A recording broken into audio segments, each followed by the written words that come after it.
Bom, vamos mergulhar fundo numa obra que ficou guardada a 7 chaves por mais de 70 anos.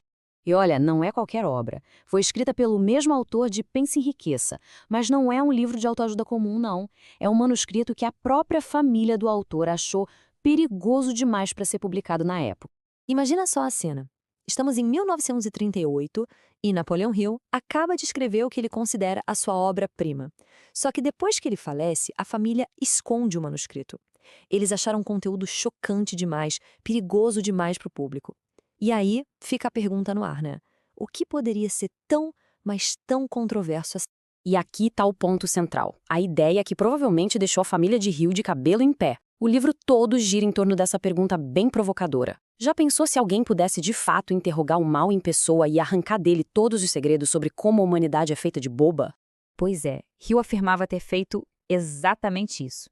Ele dizia que tinha decifrado o código do diabo, sabe? Quebrou a resistência dele e o forçou a confessar todas as táticas que ele usa para manter as pessoas presas no fracasso e na mediocridade. O que faz esse livro ser tão diferente é o formato dele.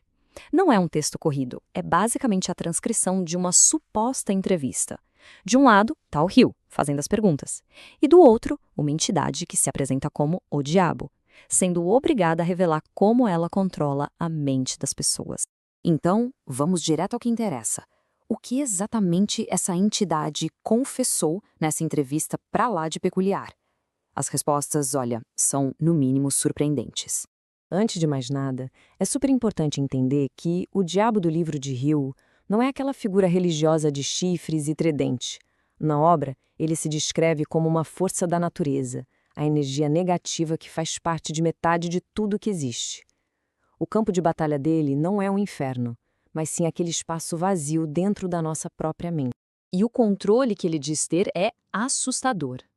De acordo com a entrevista, essa força negativa domina a mente de 98% da população do mundo. Uma estatística de impacto que faz a gente se perguntar, mas como isso seria possível? E a resposta é tão simples que chega a ser perturbadora. Ele não usa a força bruta. A principal tática dele é a sutileza. Ele simplesmente se aproveita da preguiça mental, ocupando aquele espaço que as pessoas não usam para pensar de forma clara e objetiva por conta própria. E isso nos leva à arma principal revelada na entrevista, o método usado para controlar esses 98%. Hill chama isso de hábito de alienar-se, que a gente pode entender como um estado de deriva, de simplesmente se deixar levar pela vida sem rumo. Uma pessoa alienada, ou seja, à deriva, é alguém que não pensa por si mesma. Ela só reage ao que acontece, em vez de criar as próprias circunstâncias. Ela deixa o mundo ditar seus pensamentos, seus medos e suas ações, e com isso se torna uma presa muito fácil para a negatividade e para a falta de propósito. E o livro desenha um retrato bem claro de quem caiu nesse hábito. É a pessoa sem um grande objetivo, com aquela tendência de deixar os outros pensarem por ela e que aceita de forma passiva o que a vida joga no colo, em vez de assumir o controle do próprio destino. E agora, a gente chega na parte que provavelmente é a mais polêmica do livro. A alegação de quem, mesmo sem saber, ajuda o diabo a criar um mundo cheio de gente alienada, sem rumo. Segundo a entrevista, os maiores cúmplices dessa força negativa não são criminosos ou figuras do mal, não. Na verdade, são os pilares da nossa sociedade, aquelas instituições que foram criadas para nos guiar e educar. A crítica do livro aqui é bem dura. As escolas, por focarem muito em decorar em vez de raciocinar, ensinam as crianças a aceitar a informação sem questionar. Os pais, mesmo com a melhor das intenções, muitas vezes acabam passando suas próprias crenças e limitações para os filhos, e isso desestimula a independência de pensamento. E os líderes religiosos, segundo a obra, podem usar o medo como uma ferramenta de controle, o que paralisa a capacidade de uma pessoa pensar por si mesma. Então, a questão principal é: se essas forças todas são tão poderosas, como é que alguém consegue se libertar? Como se juntar aqueles 2% que pensam por si mesmos e que controlam o próprio destino? A resposta, de acordo com Hill, está em fazer exatamente o contrário do alienado.